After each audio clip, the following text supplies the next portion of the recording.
Bienvenue à tout le monde en fait pour cette 7e séance du séminaire Genre et féminisme dans les Amériques latines. Aujourd'hui,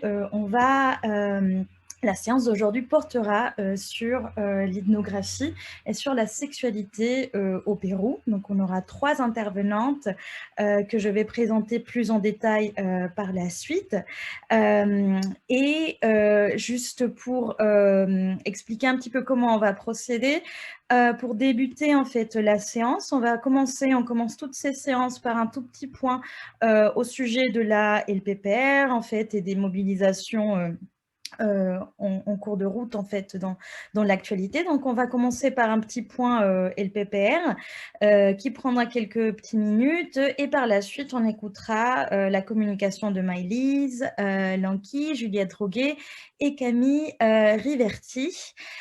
Pour ce qui est des questions, alors pour les questions, on prend les questions des personnes qui participent à la séance via le Zoom. Je répète pour les personnes qui peut-être n'étaient pas là lorsque je l'avais dit il y a quelques minutes, pour vos questions, il faudra, le chat il est fermé, donc il faudra poser vos questions à Fernanda Aceredo. Donc il faut juste cliquer sur son nom, puis lui transmettre les questions qu'elle va centraliser pour pouvoir les transmettre par la suite, une fois que les communications seront présentées, à la fin de la séance. Et comme ça, on pourra faire une dernière partie portant sur les questions et voilà, le débat avec les intervenantes. Et puis on finira aussi par des petites annonces en fait de fin de séance. Voilà, donc ce point étant fini, je vois que Anna est en train de parler encore au téléphone. Je ne sais pas si tu es prête, Anna, pour le point LPPR. C'est possible? Ou je lance la vidéo? Je ne sais pas si elle m'entend. Anna, es-tu parmi nous? On a un petit souci de connexion avec une intervenante, en fait. Anna est au téléphone, je pense on peut faire sans elle, de ce cercle que je vois dans son D'accord, image. d'accord. Bah, je lance la vidéo. Oui, Alors, j'essaye de trouver. Je lance la vidéo du coup et Anna vous formulera ses commentaires par la suite. Alors, 2 secondes. Bon, je la mets quand même sur le chat pour que vous puissiez y accéder par la suite. Euh, on va faire ça comme ça.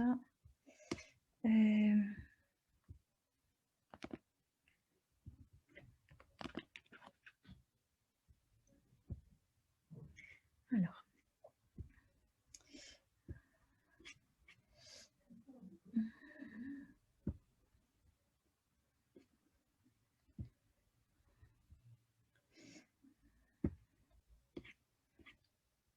Alors, est-ce que vous voyez bien? Très bien. Donc, je vais lancer la vidéo et puis Anna complétera par ses commentaires par la suite. Donc effectivement, notamment, pour contextualiser un petit peu, cette vidéo s'inscrit dans le cadre, vous avez certainement pu suivre en fait la question de la précarité étudiante, l'augmentation des frais d'inscription aussi des étudiants extra-européens en fait, qui commencent aussi à se mettre en place dans l'actualité. Donc je lance et Je m'appelle j'espère... Modibo, je suis étudiant en université, militant pour les droits des étudiants étrangers. Depuis novembre 2018, le gouvernement a pris un dispositif qui s'appelle Bienvenue en France, qui consiste à augmenter les frais de scolarité pour les étudiants étrangers extra-européens. Donc avant, pour s'inscrire en licence, tous les étudiants payaient 170 €, mais avec la réforme, le gouvernement a décidé que les étudiants extra-européens doivent payer désormais 2 770 € pour la licence et 3 770 € pour le master, alors que le master auparavant c'était que 243. Cette augmentation des frais de scolarité a provoqué au sein de la communauté universitaire une très grande mobilisation. Les syndicats, les associations ont saisi le Conseil constitutionnel et le Conseil constitutionnel en novembre 2019 a rendu une décision pour affirmer que le principe en France de l'enseignement, c'est la gratuité. Mais que cette gratuité n'empêche pas l'augmentation à condition que le montant en question reste modique. Et normalement, c'était le Conseil d'État qui devrait se prononcer sur le caractère modique. Le Conseil d'État a rendu une décision aussi récemment en affirmant que le gouvernement peut éventuellement décider de l'augmentation des frais de scolarité. Pour l'instant, la majorité des universités n'appliquent pas cette réforme, mais il convient de continuer la mobilisation parce que rien ne nous garantit que dans les années à venir, les universités peuvent changer de position. Et aussi, on constate avec la crise sanitaire, il y a une aggravation des inégalités et aussi de la précarité étudiante. Cela touche l'ensemble des étudiants. Mais pour les cas des étudiants étrangers, il y a encore plus de difficultés. Pourquoi? Parce qu'il y a une enquête de l'Observatoire de la vie étudiante qui constate que les étudiants étrangers non européens sont les plus touchés par la crise sanitaire. Aussi, on a vu récemment beaucoup d'étudiants qui ont laissé des témoignages sur Twitter pour expliquer leurs difficultés à renouveler les titres de séjour. Parce qu'avec la crise sanitaire, le renouvellement du titre de séjour est désormais dématérialisé, ce qui fait que les étudiants ils doivent faire leur dépôt en ligne.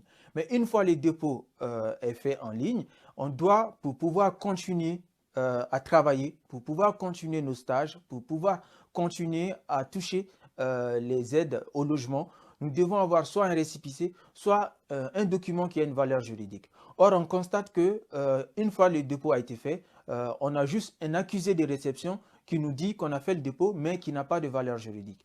Et les étudiants, beaucoup, ont fait des témoignages pour expliquer qu'ils ont perdu leur boulot, qu'ils ne peuvent pas aller travailler parce qu'ils sont dans une situation d'irrégularité. Certains ne peuvent pas poursuivre leur stage et d'autres aussi qui, depuis longtemps, ne touchent plus les aides au logement. Donc, on constate qu'avec la crise sanitaire, il y a une aggravation de la situation difficile des étudiants étrangers. Et en plus de ça, les aides de l'État qui ont été proposées depuis le mois de juillet, il y avait une aide financière de 200 € qui avait été proposée pour soutenir les étudiants en précarité. La majorité des étudiants étrangers n'ont pas pu bénéficier de ces aides. Au début de la rentrée universitaire, il avait été décidé que les repas universitaires vont être désormais à 1 € pour les étudiants boursiers. La majorité des étudiants étrangers n'ont pas pu bénéficier de ces aides-là.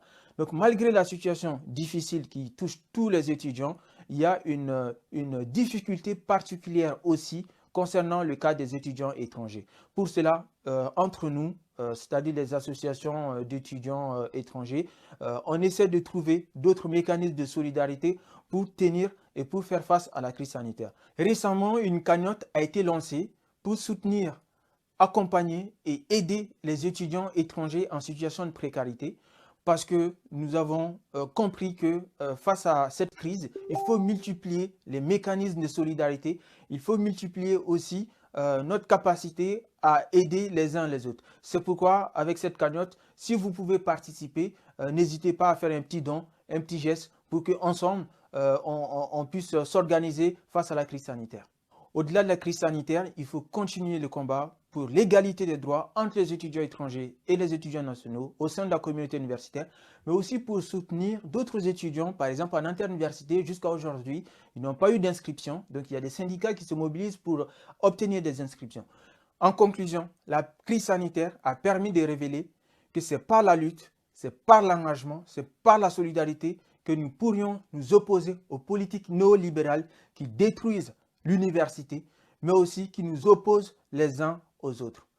Et aujourd'hui, la seule solution que nous avons, par exemple, pour s'opposer réellement aux logiques néolibérales, c'est de montrer cet élan de solidarité, c'est de montrer que finalement l'université, c'est un espace de confrontation des idées, c'est un espace de débat, c'est un espace où chacun, quelle que soit sa nationalité, son origine, son statut social, peut trouver une place. Voilà, je vous remercie.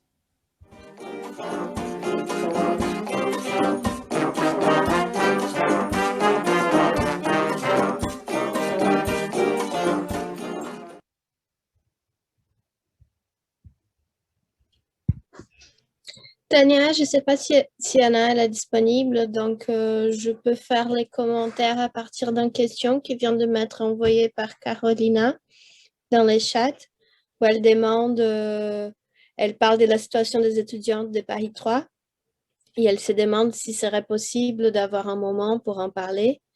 On n'a pas prévu un moment de débat sur ces sujets aujourd'hui, mais on peut bien sûr réfléchir sur quelque chose à ce sujet. Anna, est-ce que tu veux ajouter quelque chose? Alors, je vous ai rejoint juste sur la fin parce que Juliette a encore des soucis de connexion. Je ne sais pas qu'est-ce que vous étiez en train de dire. Du coup, je vais juste rajouter pour ne pas perdre trop de temps avant le début de la séance, que ça nous avait paru important de parler de précarité aujourd'hui. Je pense que vous l'avez déjà dit au début. On voulait parler de la précarité étudiante et en même temps de Bienvenue en France, de l'application de Bienvenue en France, parce que la semaine dernière, on a appris que la hausse des frais d'inscription pour les étudiants extra-communautaires, qui multiplie par 16 ces frais, allait être appliquée à l'université Paris 3, à laquelle j'appartiens, à laquelle quelques-unes des intervenantes appartiennent aussi. Et donc, on voulait remettre en fait dans le débat cette question avec cette vidéo qu'on voulait déjà regarder dans la séance précédente et qu'on n'avait pas pu par manque de temps la montrer. Je vois que Juliette a réussi à se connecter. Yes. Est-ce que juste tu peux on va juste vérifier que tout marche bien. Est-ce que tu peux juste parler? Bonjour, je suis contente d'être là. J'espère que vous m'entendez. C'est merveilleux. Oui, c'est parfait.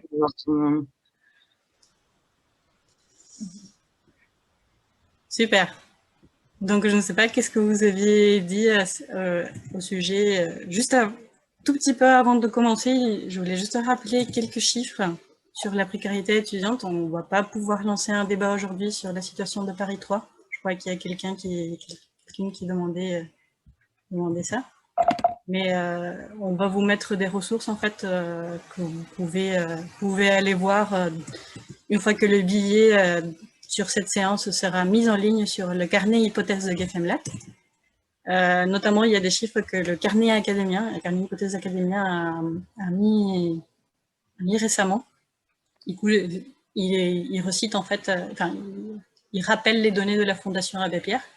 Du coup, je cite, ils disent « Ces derniers mois, 20% des jeunes ont eu recours à l'aide alimentaire. La moitié des étudiantes déclarent des difficultés à payer leur repas et leur loyer, qui représentent 70% de leur budget. Et dans une enquête portant sur 70 000 étudiantes, 43% déclaraient des troubles de santé mentale, comme de l'anxiété ou de la dépression. Donc voilà, c'est quelques chiffres qu'on a de référence par rapport à la précarité étudiante, qui est un sujet, disons, qui a été très présent médiatiquement en ce moment et dont nous voudrions pouvoir avoir la possibilité d'en reparler peut-être dans d'autres sessions de GFMLAT de manière un peu plus approfondie au début. Donc voilà, je ne veux pas enlever plus de temps. Je prends juste 30 secondes en fait parce que j'ai reçu en fait quelques messages privés aussi par rapport à cette question. Donc alors effectivement, on peut malheureusement pas prendre trop de temps, mais on est vraiment on est un séminaire qui est un séminaire en lutte en fait depuis assez longtemps. On s'est engagé au niveau des différentes réformes qui sont passées et on tâche de faire en sorte à ce que notre page GFMLAT hypothèse et notre Facebook soient aussi des moyens pour relayer en fait les différentes initiatives, mobilisations. Donc on va relayer tous les liens et toutes les questions en fait que vous êtes en train de nous poser actuellement. On va tâcher de les répondre via Facebook, en fait. Là, en l'occurrence, je me permets quand même de rajouter un texte vraiment merveilleux écrit par Salah Teyelia, qui va d'ailleurs présenter aussi une communication à la fin de l'année qu'on va partager via notre Facebook. Et je me permets aussi de vous renvoyer vers la première séance de ce séminaire qui portait justement sur Covid, confinement, voilà. Amérique latine, France. Donc, sur ce, je me permets de fermer cette petite parenthèse qu'on va tâcher de poursuivre par d'autres biais, parce qu'il faut effectivement qu'il y ait d'autres moyens, en fait, et de réseaux pour pouvoir en discuter. Et on va ouvrir du coup la séance. Et on va commencer par l'intervention de Maïlis Lanqui, que je me permets de présenter, en fait, qui va intervenir, va faire une communication intitulée « Bienvenido al mundo de la putería », réflexion, pardon, réflexion méthodologique et épistémologique sur l'ethnographie des échanges économico-sexuels à Iquitos, Amazonie péruvienne. Alors, je me permets de présenter du coup Maïlis Lanqui, qui est doctorante en anthropologie à l'Université Sorbonne Nouvelle, Paris 3, et qui atterre en fait au sein de l'IHEL.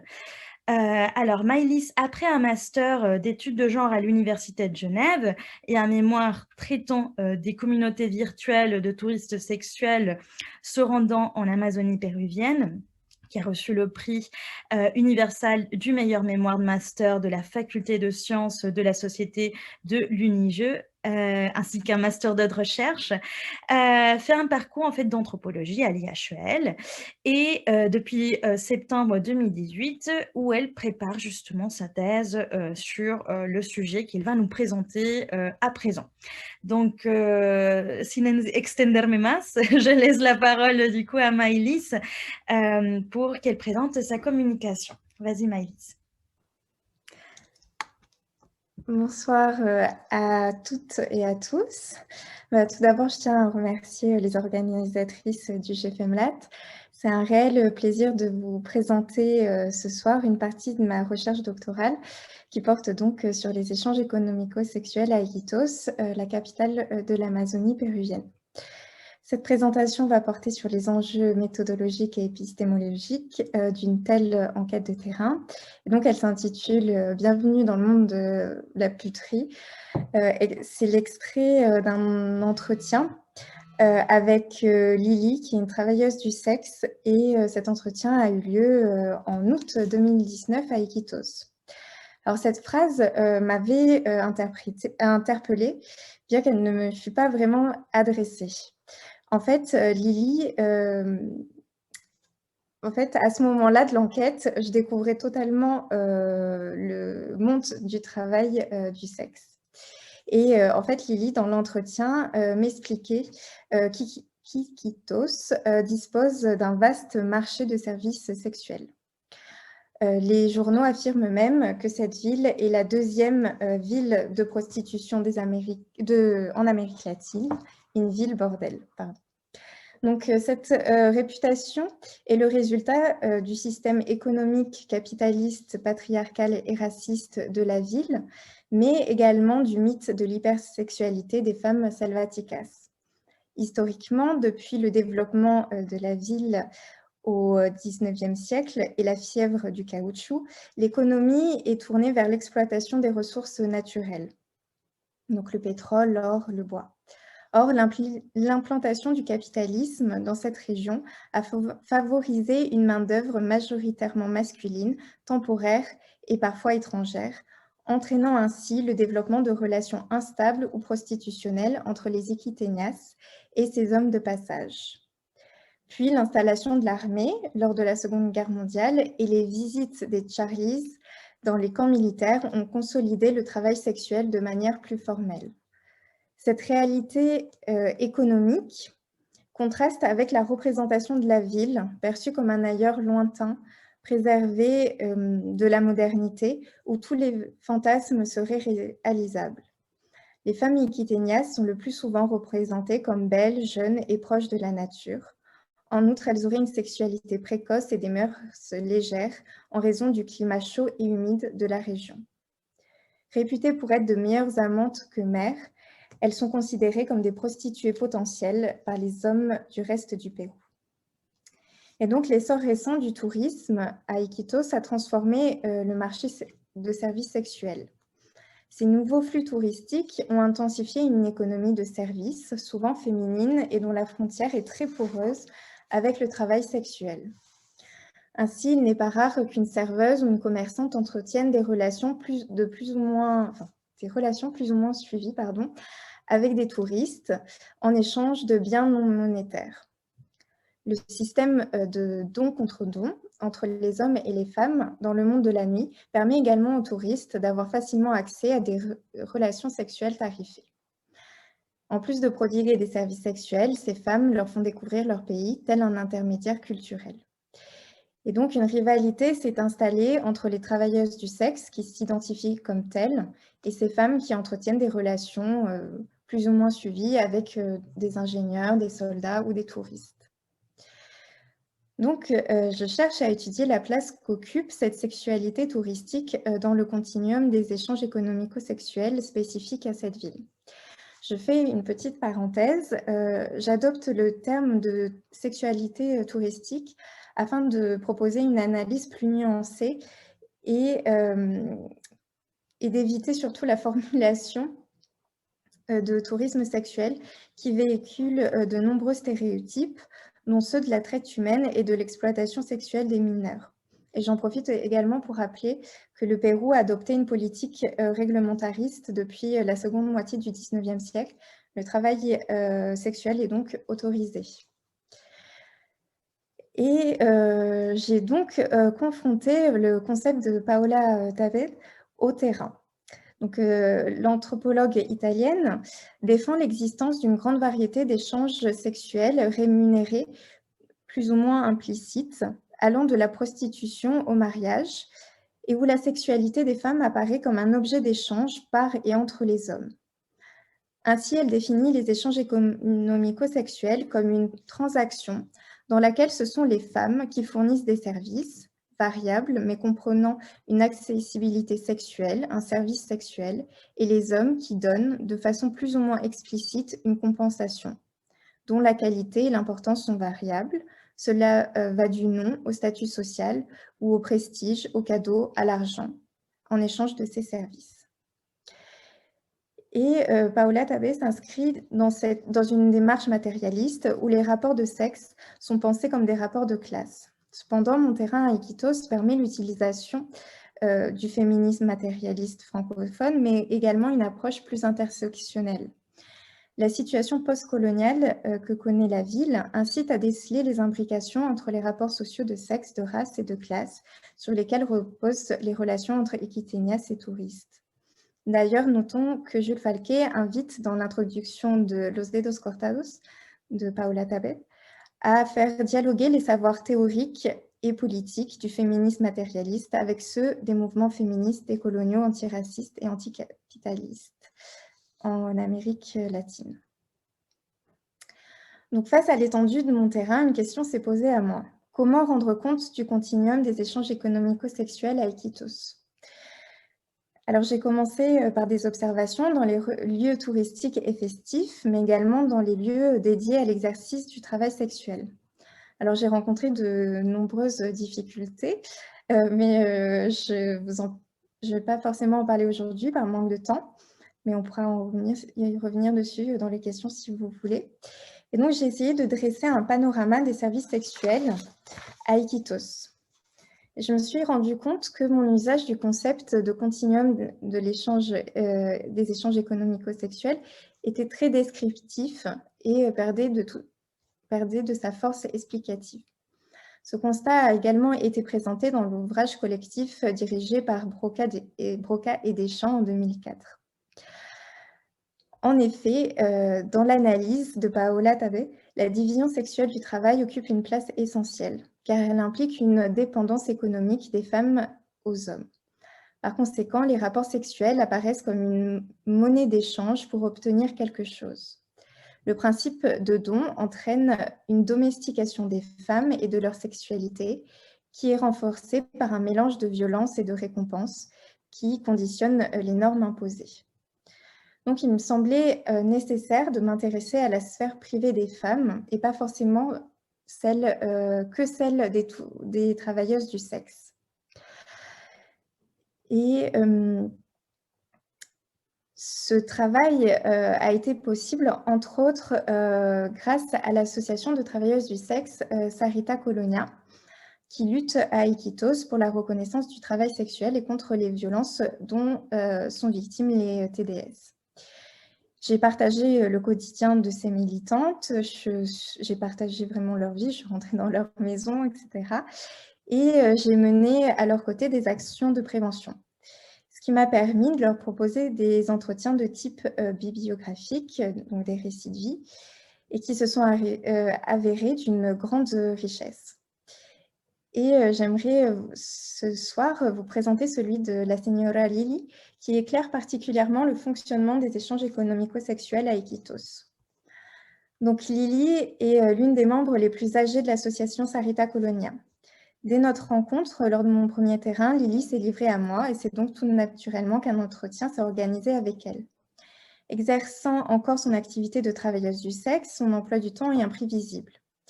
J'ai donc attendu patiemment lundi, jour de repos des TDS, avant de pouvoir la rencontrer. Alors, il faut savoir que Lili est une habituée des entretiens, que ce soit avec des chercheurs en sciences sociales, mais aussi avec des journalistes. Elle est consciente que le récit de sa vie comporte de précieuses informations et projette même d'écrire un jour son propre livre. Elle prend rapidement plaisir à me raconter son enfance et son adolescence, qu'elle embellit pour rendre l'histoire plus intéressante et pour répondre à ce qu'elle pense être mes attentes. Lili décide de commencer son récit ainsi. « Parce que mon père est décédé, je ne suis pas devenue quelqu'un. » Orpheline de père à 9 ans, elle entretient des relations compliquées avec sa mère. Cette dernière est brésilienne, analphabète, et vit en dehors d'Iquitos. Et elle maltraite ses enfants. Rapidement, Lili comprend qu'elle doit fuir pour échapper à la violence de sa famille. Elle part donc un matin pour Iquitos, où elle obtient, malgré son jeune âge, une place d'employée domestique. Elle garde un souvenir ému de cette période où elle dit mener une belle vie. À l'approche de 15 ans, sa famille lui manque et elle décide de reprendre contact avec sa mère. Elle économise pendant plusieurs mois pour lui acheter de nombreux cadeaux. La Brésilienne est dans un premier temps très émue de retrouver sa fille qu'elle pensait morte. Lili passe alors tous ses dimanches avec sa famille. Sa mère, qui vend des jus de fruits sur le pas de sa porte, parle très souvent de sa fille retrouvée. Un voisin propose alors de présenter Lili à son neveu, un négociant brésilien. La mère, déjà habituée à solliciter la compagnie de ses filles aînées auprès de ses clients, arrange rapidement la rencontre. L'homme a une trentaine d'années, alors que Lili se considère encore comme une enfant. Les termes qu'elle utilise pour se différencier de cet homme sont d'ailleurs très intéressants. Donc, elle le décrit comme « viejo moreno feo » et elle se décrit comme « wambria blanca guapa ». Et le Brésilien voyage beaucoup et rapporte toujours à Lili de nombreux cadeaux que sa mère s'approprie. Lorsque les 15 ans de Lili arrivent, il souhaite organiser sa fête d'anniversaire. Au même moment, sa mère l'oblige à démissionner de son travail domestique. Grâce à l'argent gagné par Lili et les cadeaux du Brésilien, la famille s'installe à Belém et monte un petit commerce. La mère de Lili fait alors appel à un cousin chaman pour envoûter la jeune fille. Après avoir fumé une cigarette du chaman, Lili devient folle d'amour pour le négociant brésilien. Un soir, l'homme la viole dans un hamac sur la terrasse de la maison familiale. Selon Lili, l'agression sexuelle déclenche ses règles et elle tombe enceinte de sa première fille. L'entrée forcée dans la sexualité est immédiatement assimilée à la sexualité reproductive. D'autant plus que dans son discours, une certaine confusion s'opère autour du sang de l'hymen et celui des menstrues. À la suite de cette agression, l'homme rejette la faute sur la mère de l'adolescente et cette dernière le menace de l'envoyer en prison s'il n'épouse pas Lili. Il se marie alors à la mairie, mais l'homme disparaît dès la fin de la cérémonie. Enceinte à 15 ans et fraîchement mariée, Lili se sent honteuse. Elle se rend à Lima afin d'y travailler comme domestique, mais rentre à temps à Iquitos pour donner naissance à sa fille aînée, suivront ensuite 2 autres filles, un fils et 2 enfants décédés. En effet, à Iquitos, Lili a retrouvé son mari. Ce dernier est très souvent absent et l'argent envoyé n'est pas suffisant. À 24 ans, elle rencontre 2 voisines, semblant ne manquer de rien. Une nuit, Lili les accompagne à leur travail, sans savoir exactement de quoi il s'agit. Elles arrivent alors dans un bordel et Lily se laisse convaincre. La première nuit, elle est incapable de se dévêtir pour attirer les clients. Mais quelques jours plus tard, elle se vêt d'une blouse et d'un tanga. C'est encore aujourd'hui sa tenue de travail à 64 ans. Elle se sent obligée de se justifier auprès de ses premiers clients, mais apprécie rapidement l'argent qu'elle obtient ainsi. Elle peut gagner jusqu'à 100 sols par mois, ce qui à l'époque représentait une grosse somme. Elle craint le retour de son mari du Brésil un samedi, après de longs mois d'absence. Lily ne souhaite pas perdre la soirée la plus importante de la semaine de travail, mais ne sait pas comment l'affronter. En voyant le nouveau train de vie de Lily, il l'interroge et la frappe. Lily le quitte définitivement le soir même et se rend à son travail. En devenant une TDS à 24 ans, Lily réussit à s'émanciper de l'homme qui l'a violée et épousée adolescente. Pour reprendre les termes de Paola Tabet, elle n'est plus un objet d'échange entre sa mère et son époux pour des services domestiques et sexuels, mais une partenaire de l'échange. La vente de services sexuels lui donne une source de subsistance et apparaît comme une alternative à son mariage. En effet, grâce à un contrat explicite, elle peut fixer un prix, choisir le partenaire, morceler les prestations. Elle ne regrette pas son entrée dans le monde de la puteria, là où l'argent se négocie derrière une porte close. Lily a réussi à élever ses enfants seule et à se faire construire une maison. Elle continue toujours de travailler, même si elle est moins demandée à présent. Et elle me confie avec un regard plein de malice, telle une adolescente, être amoureuse d'un homme qu'elle rejoint plusieurs fois par an à Lima. Elle ne m'en dira pas plus, m'expliquant que j'ai suffisamment d'éléments pour ce premier entretien. Donc, si cet entretien avec Lily s'est relativement bien passé, d'autres ont été plus compliqués. En effet, l'évocation, grâce à de nombreux euphémismes de violences sexuelles, est rapidement devenue récurrente dans le discours des travailleuses du sexe. Ainsi, l'ethnographie des échanges économico-sexuels soulève, à mon sens, de nombreux enjeux éthiques et méthodologiques. Sur le terrain, de nombreuses interrogations me sont alors apparues. Comment accueillir au mieux ces propos? Que dire à une femme qui se confie sur une agression sexuelle? Comment retranscrire les confidences de mes interlocutrices avec respect? Il me semble donc intéressant de proposer quelques réflexions sur ces révélations grâce à l'exemple de 2 autres entretiens particulièrement révélateurs de ces enjeux. Donc, le premier est celui de Magnola, que j'ai rencontré lors de mon second séjour au Pérou. Donc, c'est une TDS d'une quarantaine d'années. Et lors de notre première rencontre pour une distribution de préservatifs sur le marché de Belém, elle m'a tout de suite dit qu'elle était volontaire pour un entretien. C'est elle qui l'a proposé. Et j'ai rapidement compris qu'elle attendait beaucoup de cette rencontre.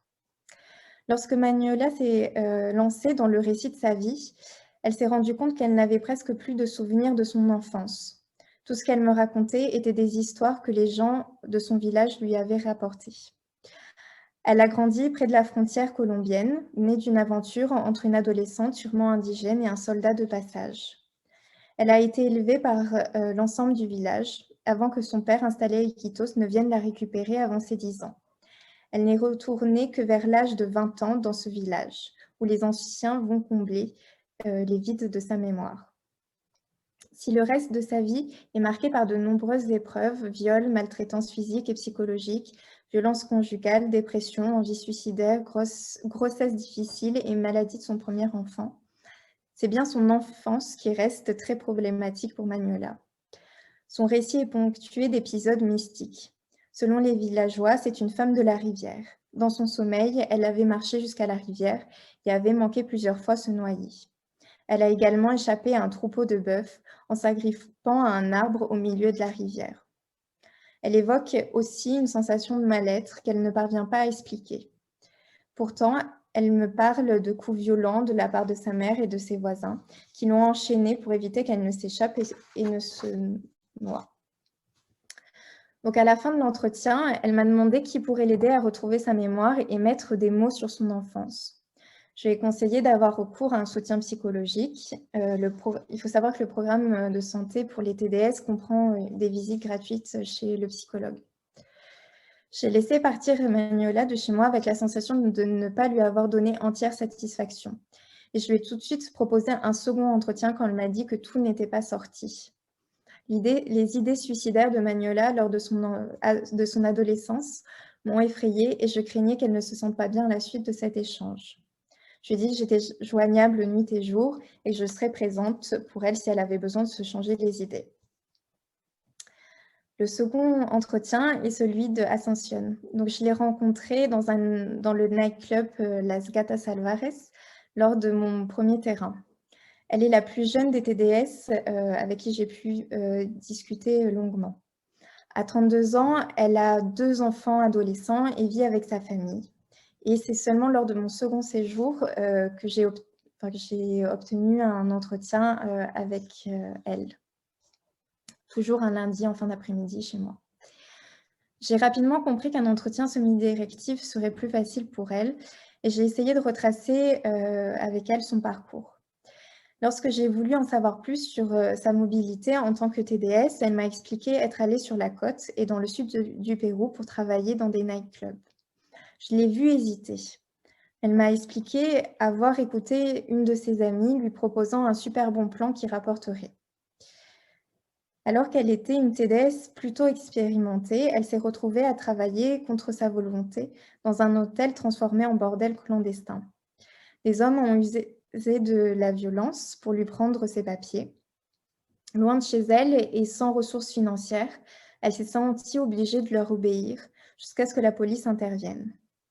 En pleurs, elle m'explique ne plus jamais vouloir quitter Iquitos et ne pas supporter d'être enfermée dans une pièce trop longtemps. C'est la première fois qu'Ascension parle de ce traumatisme à quelqu'un. Les termes de traite de personnes m'échappent alors et l'interpellent. Dans les jours suivants, la crise sanitaire de la Covid prend de l'ampleur et je dois quitter précipitamment Iquitos.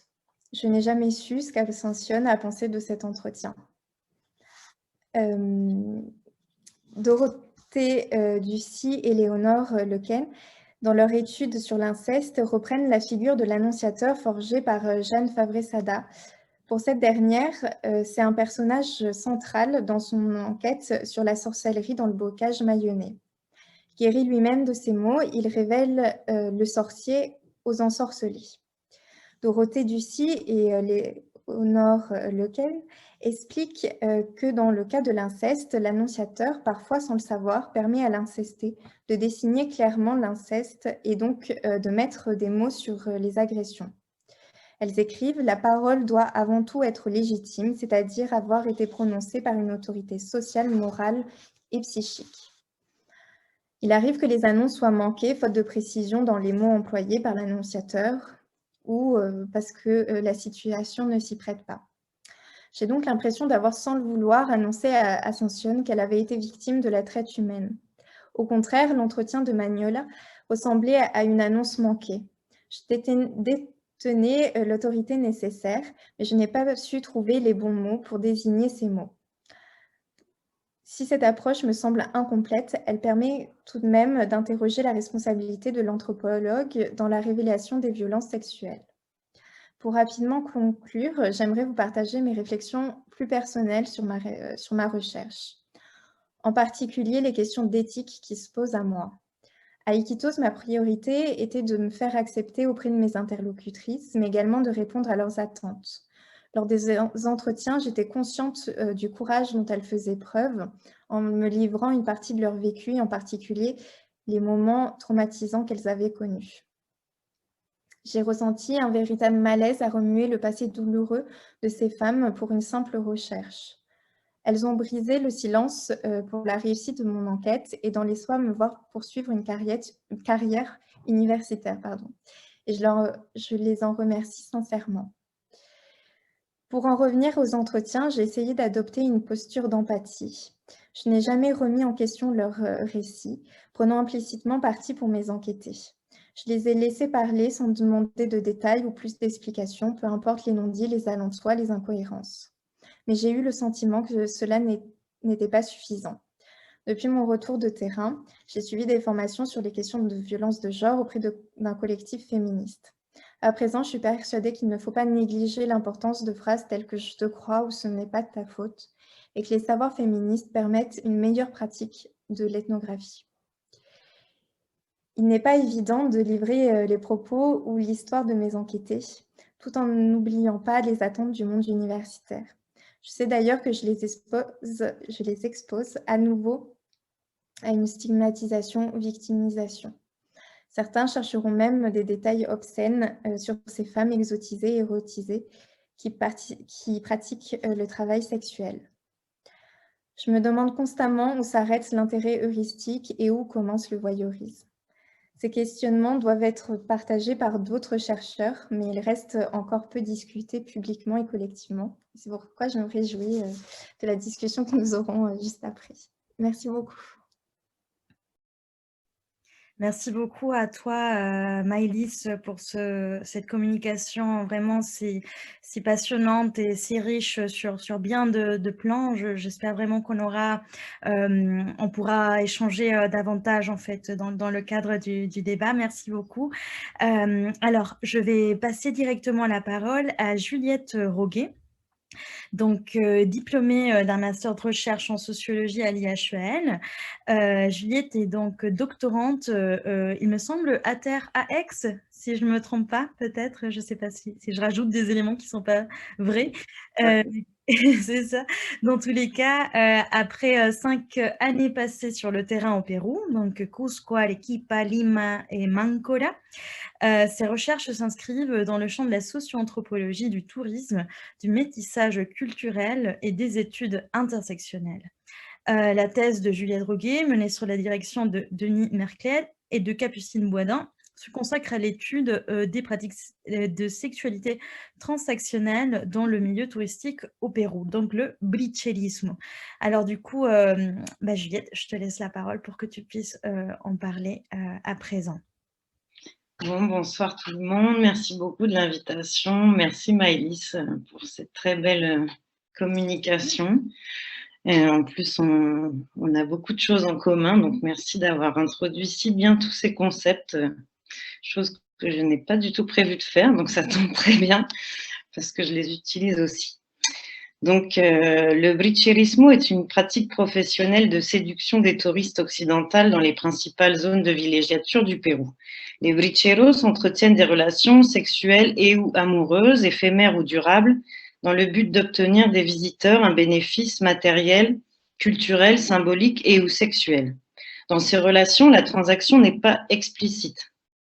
C'est l'intimité et la mise en scène du hasard amoureux qui permet aux acteurs de gagner leur vie. Les bricheros proposent une altérité exotique à la mesure de l'imaginaire touristique. Celui-ci est pétri par des stéréotypes liés au mystique, à l'ancestral et au naturel. C'est le chaman descendant des Incas que les visiteurs souhaitent voir à Cusco, pas le beach boys hypersexualisé caribéen. Ces chasseurs de gringas forment un groupe structuré en sous-catégories, hiérarchisés en fonction des objectifs, des techniques et des stratégies de séduction, ainsi que de l'expertise des bricheros. La pratique instituée du bricherismo implique une complicité entre ses membres qui s'organisent selon des critères ethniques et socio-économiques. Le brichero est un expert de la séduction en milieu touristique, un technicien de la conquête sentimentale des voyageurs, des voyageuses. Le groupe de bricheros dont je parlerai aujourd'hui s'appelle le groupe des Waikis. Il se caractérise par une stratégie de séduction qui consiste à se conformer à la représentation néo-indienne du dernier Inca.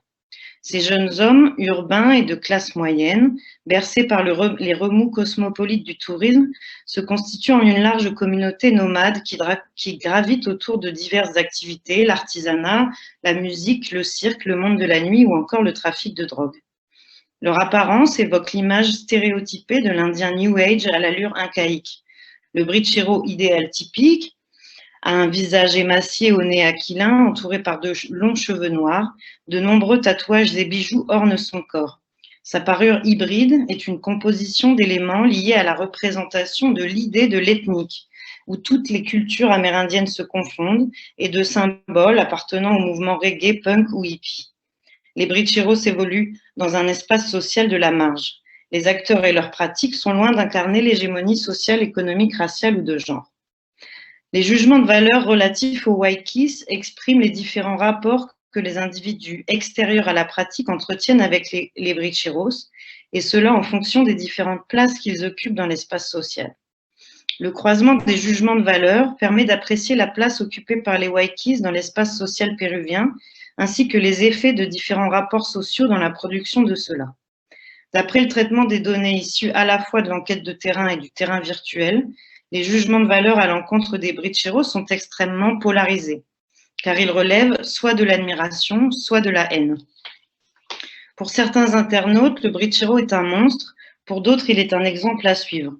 Par exemple, j'ai relevé, il peut être le fils du diable ou alors tu es un maître, mon ami.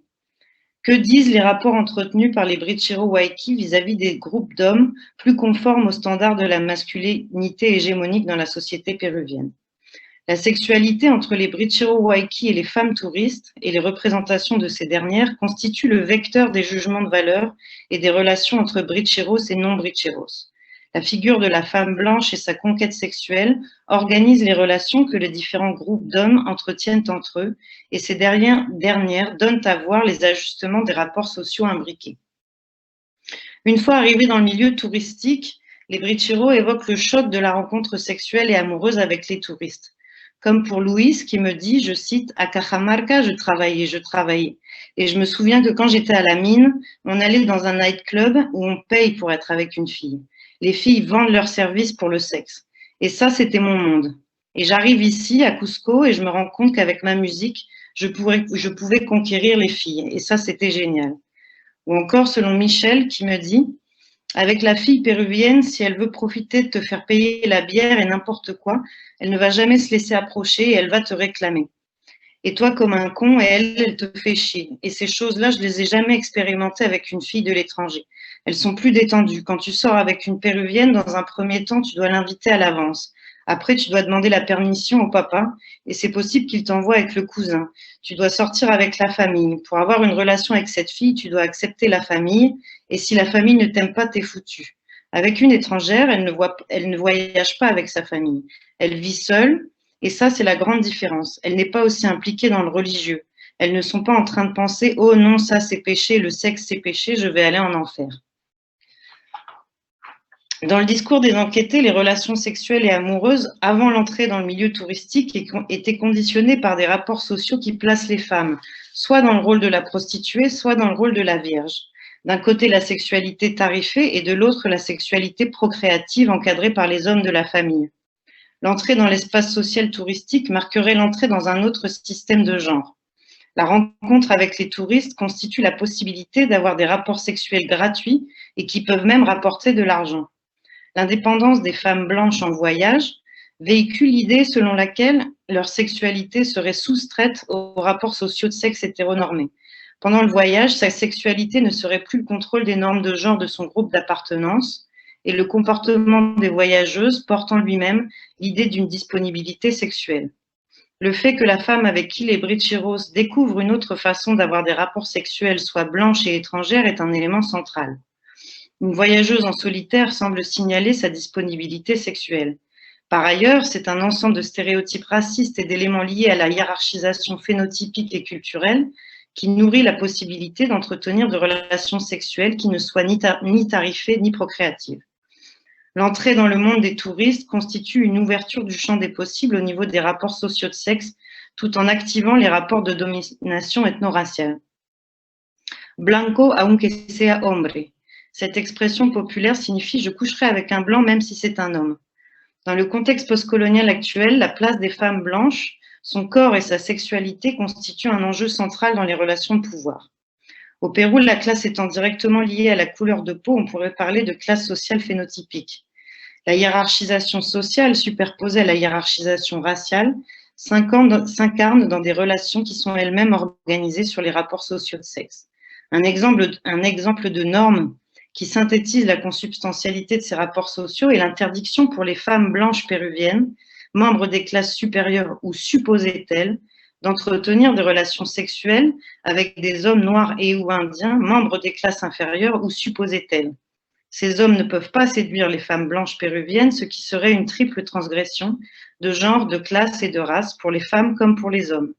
La sanction sociale des relations entre les Waiki et les touristes considérés comme déviantes est particulièrement présente sur Internet. Par exemple, je cite, « Il y a vraiment des femmes qui se mettent avec ces clochards.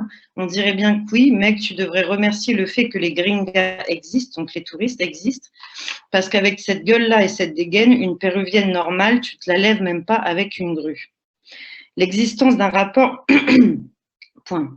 L'existence d'un rapport de séduction entre un métis, un cholo ou un noir et une femme blanche est difficilement envisageable, voire incompréhensible, comme pour José, qui m'explique son ressenti quand il a commencé à fréquenter le milieu touristique et à avoir des relations avec les femmes blanches étrangères. Je cite, « Au départ, je me disais comment c'est possible qu'une fille si belle me donne autant d'importance. Je ne comprends pas bien, je ne comprenais pas. » L'inconcevabilité du désir des femmes blanches pour un corps métis ou cholo participe de l'ambivalence de l'imaginaire péruvien décrit par le sociologue Gonzalo Portocarrero. Le désir pour le corps des femmes blanches et l'inintelligibilité du désir de cette dernière pour le corps colonisé participent des effets conjoints de ce que l'auteur appelle le processus de métissage et la théorie du blanchiment. Je cite Portocarrero. « La rupture qui naît le colonialisme coexiste avec la continuité qui le réaffirme. Aussi, l'imaginaire péruvien et en général latino-américain est-il marqué par des valeurs esthétiques d'origine coloniale qui placent la majorité des natifs dans une situation déficitaire de déclassement qui mine l'estime de soi. » Dans un entretien, Michael m'explique, je cite, « J'étais heureux à Huaraz parce que les péruviennes blondes d'ici, elles me disaient que j'étais un mécanicien crado de merde, que je parlais mal. Et d'un coup, à Huaraz, j'avais 4 filles aux yeux bleus qui étaient pour moi le top physiquement. Et ce n'est pas seulement qu'elles me parlaient, elles m'invitaient à manger, à sortir, à danser. Des trucs que jamais j'aurais pu imaginer de toute ma vie. On rêve toutes d'être au moins une fois avec une gringa. » La touriste représente alors la possibilité d'accéder au tabou du fantasme de la femme blanche pour les hommes métis qui deviennent alors des bricheros waiki. C'est dans l'espace touristique de la marge, dans ce qui est appelé à Cusco le milieu de la bohème, que se fabrique socialement le devenir brichero. Ce dernier est une marginalisation à 2 dimensions. D'une part, dans des comportements réprouvés liés à la débrouille et au salir adelante qu'implique l'intégration à l'espace social touristique, et d'autre part, un engagement dans le néo-indianisme. Aussi, le milieu de la bohème constitue-t-il un espace social dans lequel se superposent des comportements et des pratiques déviantes et des comportements et des pratiques et toute une esthétique liée au néo-indianisme. On observe alors une fusion entre l'ensemble de la symbolique de l'indianité et des pratiques déviantes. Or, selon le point de vue des membres des classes supérieures, autrement dit des groupes sociaux urbains métissés blancs, la néo-indianité ne semble pas exister. En effet, pour eux, les bricheros waiki incarneraient une indianité authentique ils seraient alors des indigènes. C'est ce que m'explique Alex, un liménien métis de classe supérieure. Il me dit « La dernière fois, j'étais au festival Selvamonos à Oxapampa et il y avait un groupe d'indigènes avec des cheveux longs. Tu les voyais et tu te disais « Mais qu'est-ce qu'ils sont laids ?» C'était des artisans.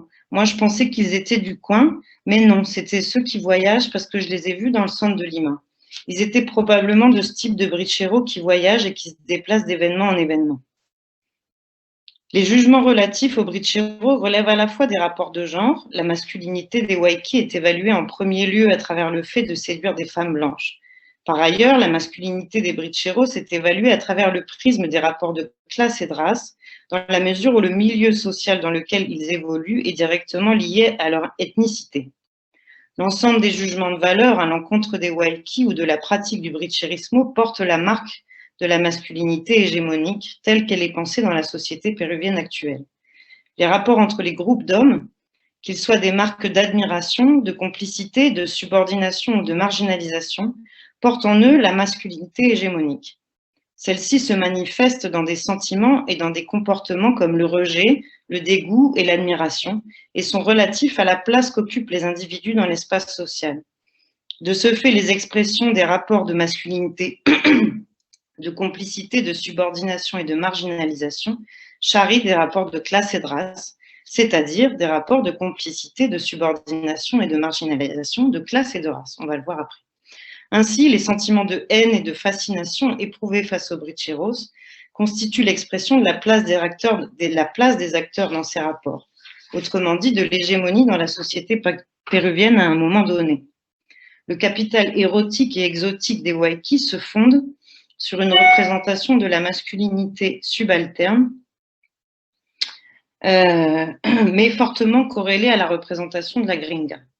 Selon les situations sociales, les points de vue situés et les imaginaires, le bricherismo peut être soit une source de renforcement de la posture masculine dominante, soit le signe d'une virilité défaillante. Si pour les membres des classes supérieures, les Waikis sont des indigènes, alors même qu'ils sont issus de la fraction dominée des classes dominantes, si les hommes péruviens sont jugés comme étant plus ou moins bricheros selon leur habitus de classe et leur phénotype, les représentations et les jugements de valeur à l'égard du brichero ne sont pas les mêmes selon les classes et les situations sociales. L'admiration de certains hommes pour la performance de la masculinité brichera traduit un rapport de complicité de classe et d'ethnicité. Je cite un commentaire sur Internet. « Ce gars maigre de merde se trouve une gringa juste comme ça. Je me rends compte maintenant que moi aussi j'ai des traits indigènes. Je vais aller à Cusco. » On constate alors un rapport de masculinité, de complicité, non pas avec le projet hégémonique, mais avec le projet transgressif des bricheros. Une forme de solidarité raciale dans la frange des hommes qui partagent une masculinité subalterne. Cette complicité se manifeste par la reconnaissance de la conquête du corps des femmes blanches comme transgression d'un rapport de masculinité de subordination, médié par l'interdiction de l'union entre un cholo et une femme blanche péruvienne. La séduction et la possession sexuelle d'une femme blanche issue du primer mundo par un cholo, un noir ou un indigène constitue un acte transgressif dont la jouissance collective pourrait, du point de vue des masculinités subalternes, représenter un acte participant d'un rapport de domination-résistance. Si certains acteurs peuvent exprimer de l'admiration, pour d'autres, à l'inverse, la performance de la masculinité du brichero est profondément insupportable. Depuis le point de vue des représentants de la masculinité hégémonique ou de leurs complices, les bricheros incarnent la lie de l'humanité. Le brichero accompagné de sa partenaire sera considéré plus ou moins indien et plus ou moins blanc selon le contexte social, économique, culturel, etc. Par effet de structure, la défiance face au blanchiment symbolique et phénotypique engagé par les acteurs dans la pratique est un effet de l'appartenance aux classes dominantes, un mécanisme de distinction. Aussi, le blanchiment engagé par le brichero est perçu comme la possibilité de récupérer des dividendes du prestige soutiré à la suite de la relation avec une femme blanche étrangère. Ces bénéfices représentent une menace inacceptable qui se traduit dans les sentiments de haine, s'exprimant parfois jusqu'à des désirs de mort. Ainsi, au cours de l'enquête, de très nombreux verbatims souhaitant la mort de ces hommes ont été relevés aussi bien sur Internet que dans le monde réel.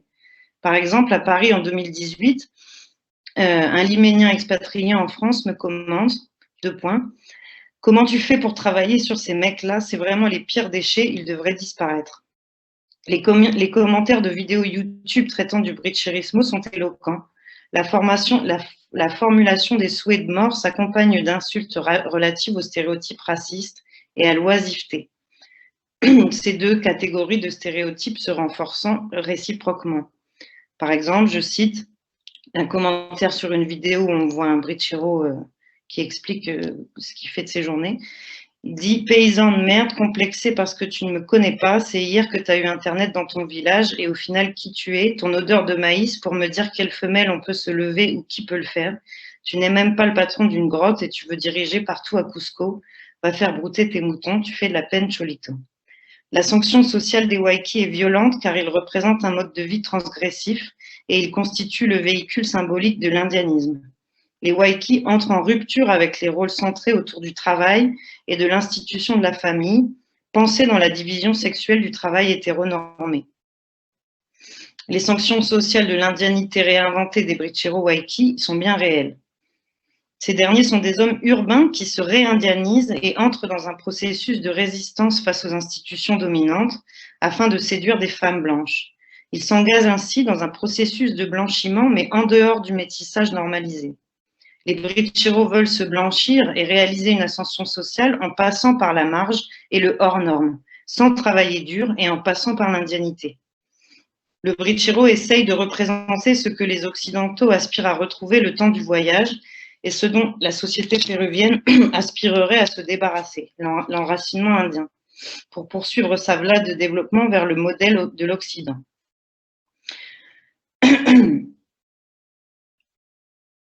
Le rapport de complicité avec la masculinité subordonnée incarnée par les Waiki, exprimé sous la forme de l'admiration, porte les marques de l'hégémonie. La solidarité masculine des membres des classes dominées est prise dans le mécanisme de l'étau de la domination-résistance. Certains jugements de valeur à l'égard des Bricheros traduisent le racisme péruvien imprégné jusque dans les entrailles, pour reprendre une expression de Portocarrero. L'autoracisme et l'incorporation de la domination est brutale. Je cite un autre commentaire. Il faudrait plus de types comme lui, ce Brichero, pour améliorer cette horrible race, et je le dis car je suis péruvien et laid. L'engagement du Brichero vers un processus de blanchiment est félicité par un homme qui est complice du rapport de marginalisation qui lui est imposé par la masculinité hégémonique. L'action conjointe de la colonialité du pouvoir et de la modernité produit une subjectivité qui n'existe que dans la possibilité de se blanchir. Par ailleurs, le contrôle des subjectivités, un des piliers de la colonialité du pouvoir, s'exprime dans l'auto-perception de la figure du Brichero comme un être vicieux. Je vais citer un passage d'une bande dessinée écrite par un Brichero qui relate les histoires de Black Poncho, le super-héros Brichero. Il y a une fille qui dit au Brichero, viens par ici, tapette, black, queutard, feignant, incapable, assisté, reviens ici si tu es un homme, malheureux, pochetron, drogué, chien de la casse. Et le super-héros Brichero répond, je vais pas m'énerver contre elle, finalement elle ne m'insulte pas, elle est seulement en train de me reconnaître. Le Brichero se reconnaît alors dans la négation de son être, comme l'expression de ce cannibale Quijano décrit de la façon suivante, je cite Quijano, tout ce processus accidenté implique à long terme une colonisation des perspectives cognitives, des façons de produire et de donner du sens aux résultats de l'expérience matérielle ou intersubjective, de l'imaginaire, de l'univers des relations intersubjectives, du monde et de la culture en somme. Le tissage ambigu de cette ontologie subalterne entre domination et résistance est illustré dans un récent entretien pour la revue, j'ai oublié le titre, par ailleurs, par l'auteur de la bande dessinée que je viens de citer, qui décrit lui-même son personnage comme étant son alter ego. Alors, je cite, il y a un journaliste qui lui demande « Pourquoi Black Poncho représente Cusco ?» Et lui, il répond « Parce que c'est un Indien fier, un Indien qui essaie d'être différent de l'Indien souffrant, exploité, qui se plaint toujours qu'on ne le respecte pas.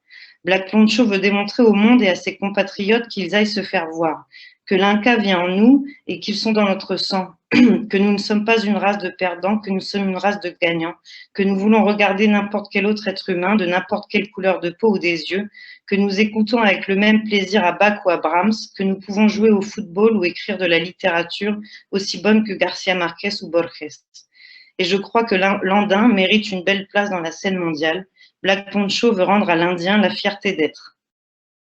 La fierté indienne est associée à la capacité des hommes andins à comprendre la culture cultivée et participer pleinement de la modernité comme démonstration de la capacité des Indiens à renouer avec la fierté d'être.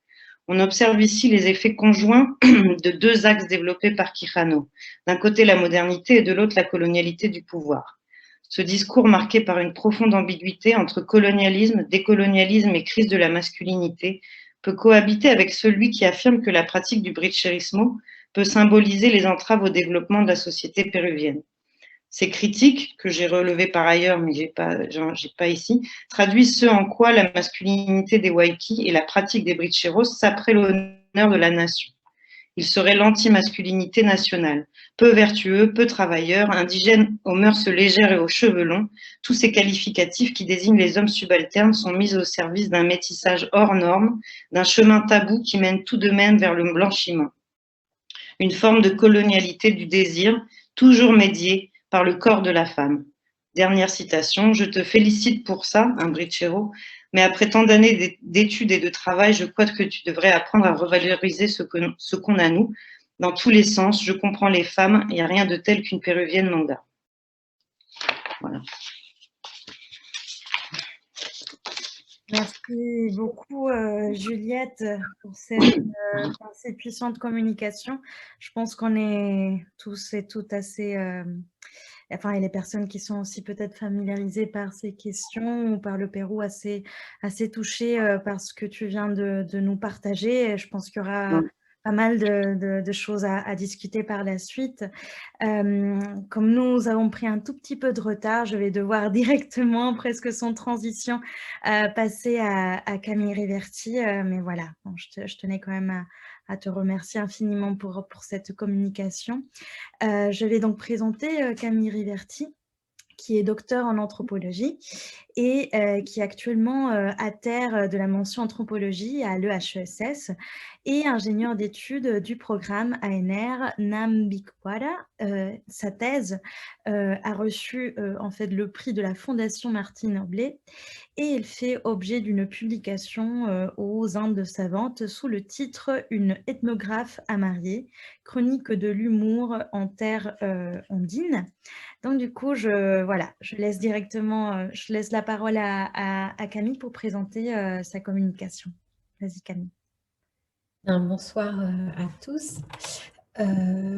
Je crains quelque part que mon exposé suite à ces deux communications qui se répondent si bien l'une l'autre ne fasse l'effet d'un cheveu qui arrive sur la soupe.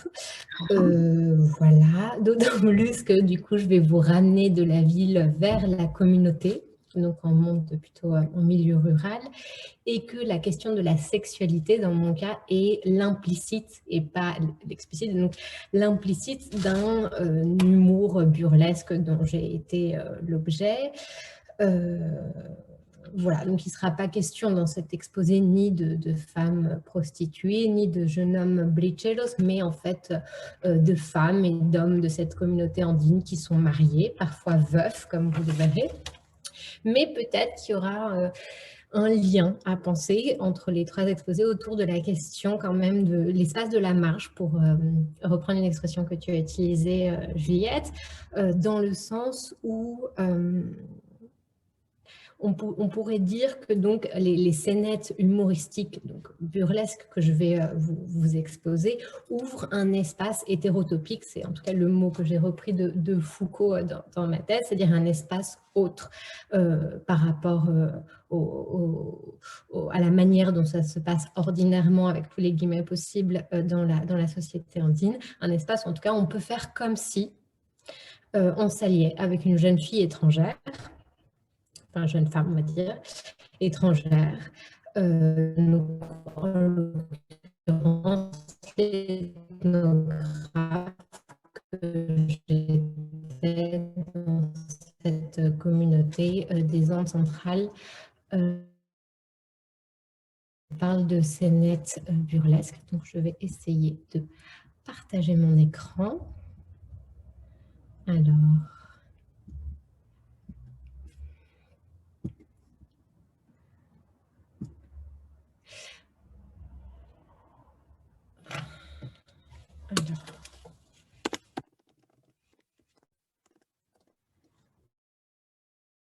vous voyez mon écran? Oui, ça marche. C'est parfait.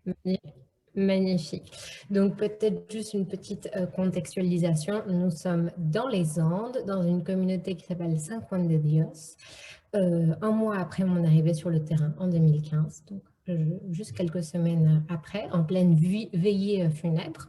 Donc une voisine du quartier de Pitinpata venait de mourir et donc la famille, les proches, les amis s'étaient réunis dans la cour de la maison endeuillée pour allumer des bougies en l'honneur de la femme défunte. Et à cette occasion, je demande l'autorisation de filmer pour la première fois. C'était le premier événement social en fait auquel je participais. Et avec l'autorisation des femmes, je commence à faire un tour de la cour où sont assis les hommes et les femmes de façon différenciée, jusqu'à un moment où un homme m'interpelle, me pose des questions sur cette activité ethnographique, on va dire, de filmer, qui est celle de faire une vidéo, et enchaîne avec une réplique qui va en fait ouvrir la farce, qui est « Ici, tu vas te marier ». Ici, tu vas te marier, donc me dit-il, à ce moment-là, une femme s'improvise souffleuse, derrière moi, vous la verrez, et donc me souffle la répartie à répéter, à savoir, dans ce cas-là, donne-moi ton fils. Donc c'est la routine en fait du beau-père et de la bru qui va s'instaurer. Alors, on va regarder ensemble. Je vais remettre juste un tout petit peu là. Voilà. Recuerdo y paz. Alors, c'est peut-être un peu fort. Est-ce que vous entendez le son? Oui, c'est bon. C'est bon? Ok, alors on remet un tout petit peu en avant. Hop. Donc, c'est cet homme avec la chemise blanche.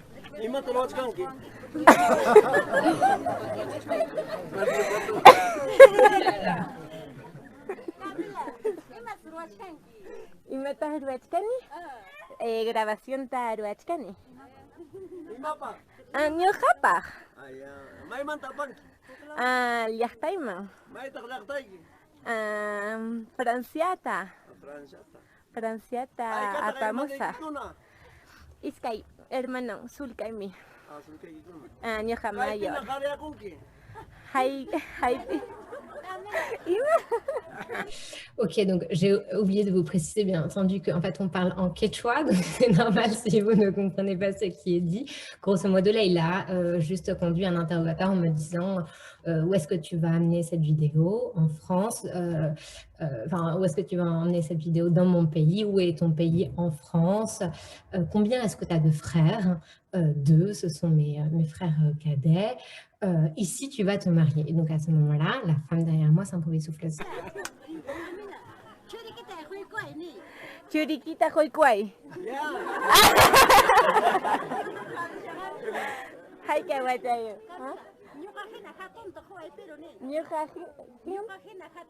Hina Hatunta.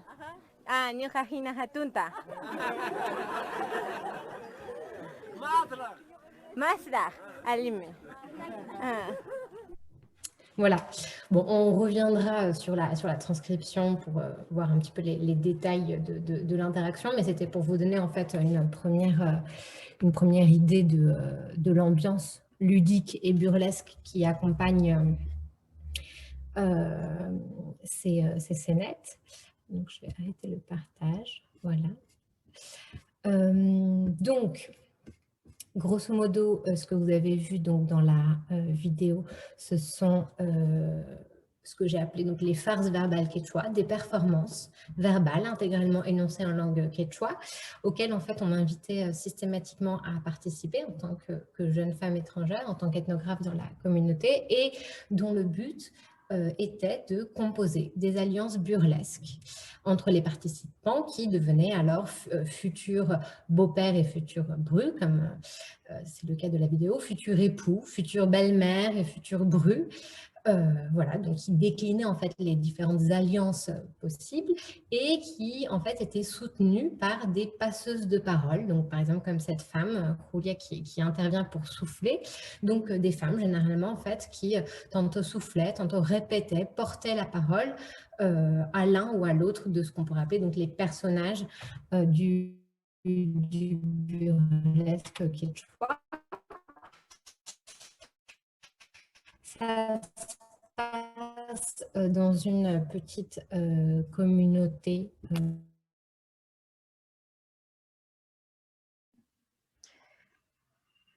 Camille, en fait, ça bug un petit peu au niveau d'Internet. Je ne sais pas si... Parce qu'elle a congelé. Ouais. Là, ça s'est coupé, non? Vous ne voyez plus? C'est congelé, mais je crois qu'on t'entend. Camille, tu peux parler? Je ne t'entendais plus. Alors, vous ne m'entendez plus? Oui. Non, on t'entend. Là, on t'entend.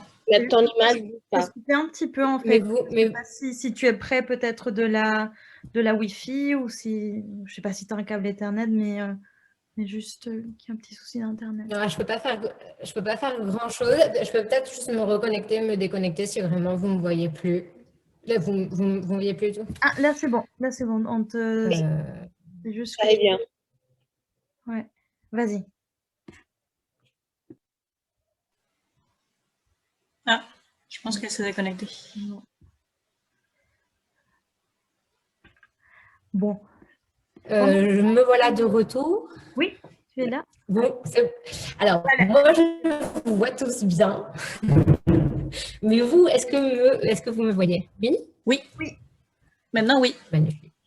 Ok, je crois que le partage d'écran a été un peu trop exigeant pour mon ordinateur, donc je vais arrêter de le faire. Mais si vous m'entendez, vous me voyez, dans ce cas-là, on peut peut-être continuer. Oui, vas-y, profite-en. Ok. Donc, j'étais en train de vous présenter en fait la communauté où j'ai fait mon terrain. Je vous disais que c'est une communauté bilingue,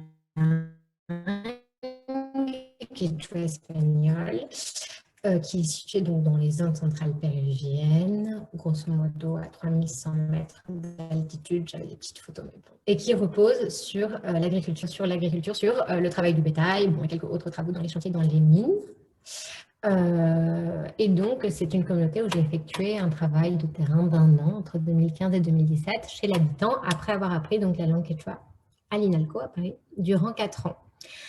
Voilà, donc qui a abouti à une thèse que j'ai soutenue il y a 2 ans à l'EHESS, où en fait j'essayais de proposer la notion de farce verbale pour parler de performances qui résistaient, on pourrait dire, à une prise de l'ethnographe, à une première définition de l'ethnographe, car elles étaient, peut-être qu'on peut le dire, polymorphes, c'est-à-dire tout à la fois humoristiques, elles faisaient rire, dialogiques, elles prenaient la forme de la joute théâtrale avec la présence de ces passeuses de la parole qui ressemblent à des souffleuses, érotiques avec tout un sous-texte sexuel, ludique, car on y joue, voire rituel, car elle se déploie en fait dans des contextes qui ne sont pas non seulement ceux des funérailles, mais aussi en fait tout événement, dans tout événement social, notamment ceux qui sont appelés compromiso là-bas.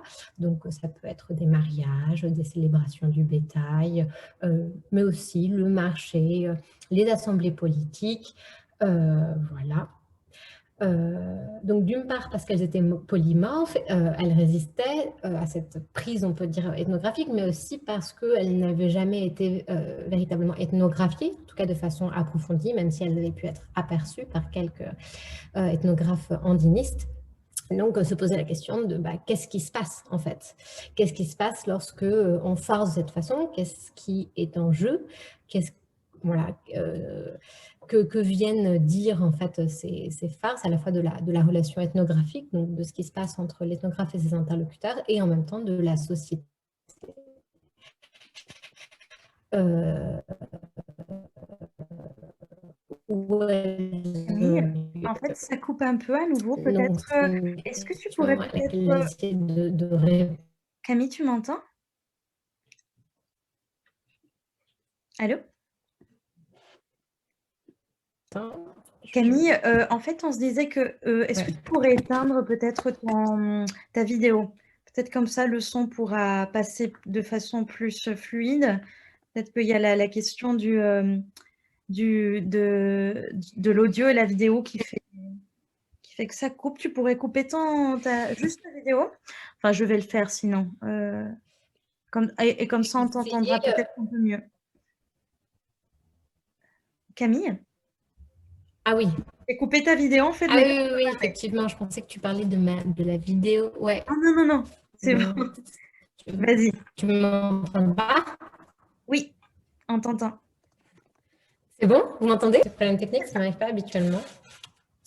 Mais ok, bon, très bien. Alors, je poursuis. Je vais essayer d'aller pas trop lentement pour qu'on puisse pas trop prendre de retard. Alors,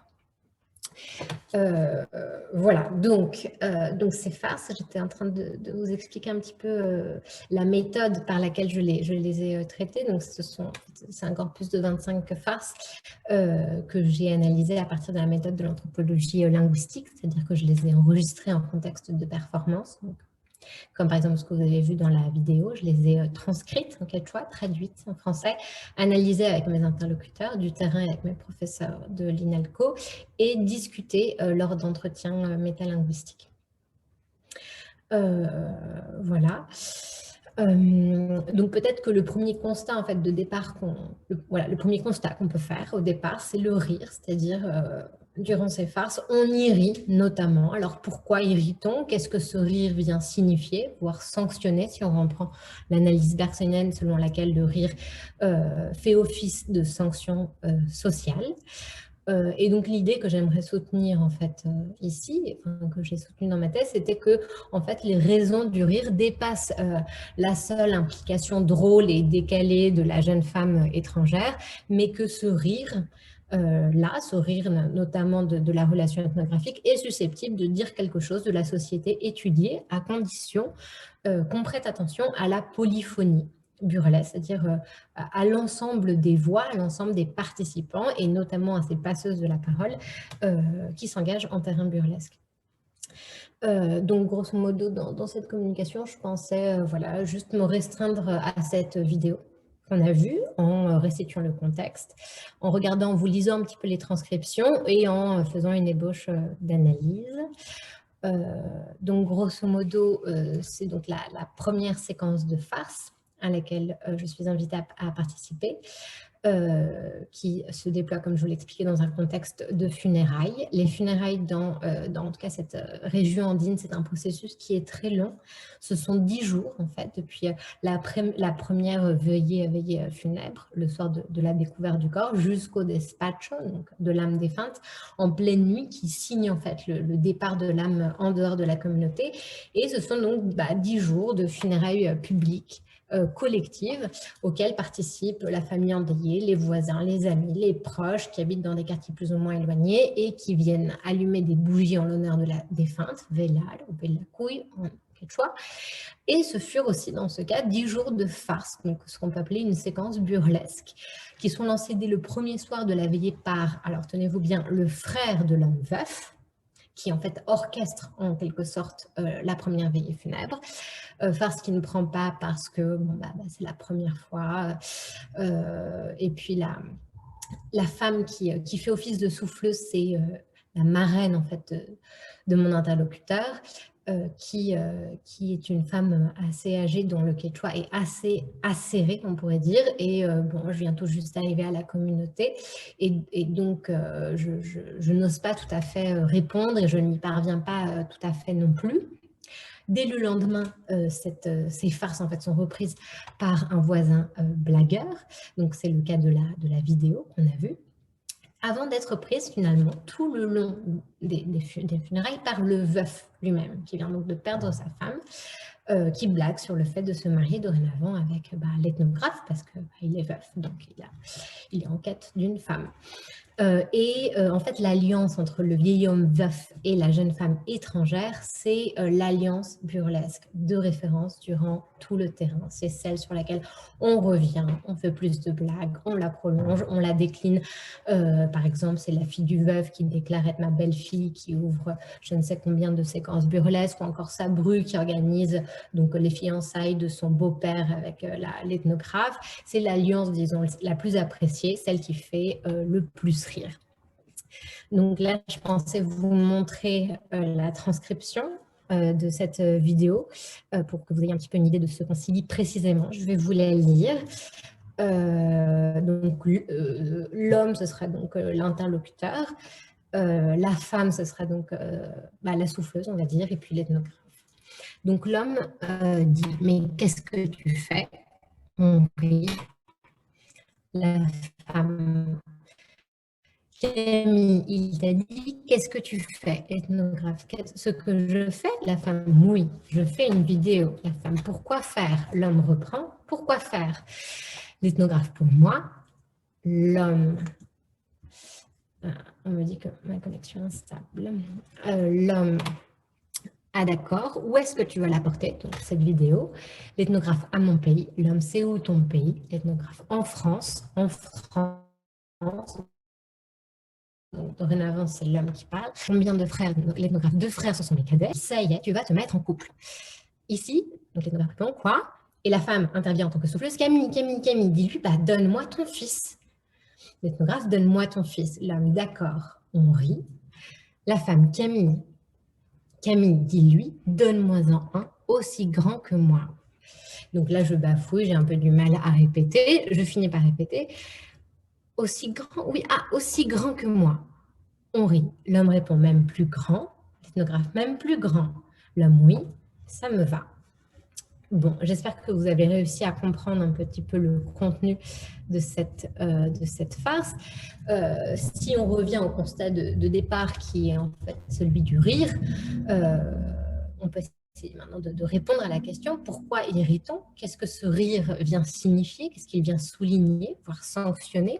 Peut-être que, en fait, l'élément de réponse le plus évident, c'est la participation de l'ethnographe. C'est-à-dire, on rit car la jeune femme étrangère accepte de jouer, à se trouver un partenaire local, donc en l'occurrence le fils de son interlocuteur, comme si elle était une femme andine qui parle le quechua, qui peine un peu, qui se trompe. Donc c'est un élément de comique. On rit peut-être aussi car, et donc ça c'est pour ça que en fait, le pré-contexte séquentiel, ce qu'on appelle en analyse de conversation, donc ce premier contexte en fait interactionnel qui antécède et qui ouvre la farce était important et je voulais vous le lire. On rit peut-être aussi car la farce vient répondre et détourner l'activité ethnographique, c'est en tout cas l'analyse que j'en fais, de filmer, c'est-à-dire que celle, donc l'ethnographe qui objectivait via la caméra, devient elle-même l'objet d'un interrogatoire, puis la cible du burlesque. Comme si, en fait, le fait de filmer les hommes, puisque c'est bien au moment où la caméra passe du côté des hommes que la farce se déploie, comme si le fait de filmer les hommes était déjà une manière de mettre en tension publiquement le rapport entre les sexes, et donc finalement une manière de lancer la joute. Donc ça, c'est une chose. Mais après, si on cherche en fait à ouvrir le regard aux autres modes de participation, aux autres participants, à commencer par les lanceurs de joutes, donc cet interlocuteur en fait qui prend le personnage qui, on va dire, adopte, qui joue le rôle de beau-père dans la farce, on constate aussi un phénomène de ciblage. C'est-à-dire que le frère du veuf, puis le voisin agissent en quelque sorte comme de préambule au veuf lui-même, puisque, comme je vous l'expliquais, par la suite, c'est avec le veuf que l'alliance burlesque va se stabiliser au cours des funérailles. Et en fait, c'est l'alliance avec le vieil homme veuf qui restera l'alliance préférée dans la suite du terrain. Et donc, on peut un petit peu s'interroger pourquoi est-ce que c'est l'alliance burlesque entre la jeune femme étrangère et le vieil homme veuf est l'alliance la plus drôle. On peut dire peut-être parce que d'une part, c'est la plus improbable. Parce que le veuf est vieux, l'ethnographe est plus jeune, car le veuf est d'ici, de la communauté, l'ethnographe est de là-bas. Improbable et en même temps techniquement possible, puisque le veuf est veuf, c'est-à-dire dépourvu d'épouse, et que l'ethnographe est dite célibataire, quand bien même j'étais avec mon compagnon. Et donc, en fait, on pourrait constater un double ciblage de l'étrangère et de l'homme veuf, c'est-à-dire de ceux qui sont en manque d'affinité, car ils n'ont pas encore de partenaire, car célibataire, ou ils n'en ont plus. Et donc, en ce sens, peut-être qu'il n'est pas anodin que les farces soient soutenues par ces passeuses de parole, par ces souffleuses qui sont souvent les belles-sœurs, les belles-mères, les marraines de mariage, ou souvent des femmes qui sont là. Comme si, en fait, celles-ci s'occupaient de socialiser ou de resocialiser à l'alliance ceux qui en manquent, ceux qui sont en manque d'alliance, donc ceux qui sont, par exemple, veufs ou célibataires, comme si ces femmes donc invitaient, elles les invitaient et eux-mêmes s'invitaient le temps du burlesque à rejoindre le groupe des alliés. Et donc, voilà, on pourrait peut-être admettre une analyse selon laquelle les farces souligneraient, à la fois en creux et par saturation, la prépondérance de l'alliance dans cette société. Elle signifie implicitement « il faut être allié », voilà, car être allié dans les Andes, bon, ça a été amplement discuté par d'autres travaux ethnographiques, être allié dans les Andes, c'est pouvoir avoir des compères et des commères, donc qui deviennent les marraines et les parrains des enfants, c'est-à-dire appartenir à un réseau de compérage qui est un réseau social et économique. C'est pouvoir assumer des charges politiques auxquelles on accède en couple, et être allié, c'est aussi accéder au statut de personne entière accomplie. Bon, on pourrait revenir là-dessus, mais comme le temps presse, je vais simplement conclure en essayant en fait de vous montrer la tension, en tout cas voilà, souligner la tension qu'il y a dans le burlesque entre le détournement parodique et la réification de la norme.